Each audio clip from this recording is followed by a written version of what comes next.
In front of me is LENOVO Yoga Tab 3 Pro, and today I would like to show you how you can manage apps permissions.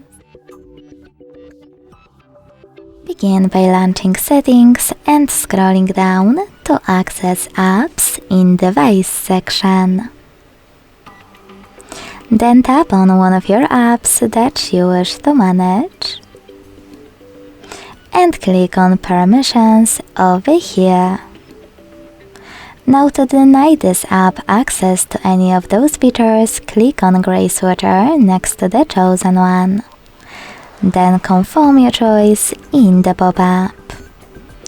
To allow it, select the same, now gray switcher. Thanks so much for watching. If you enjoyed this video, leave a like, comment and subscribe. Bye!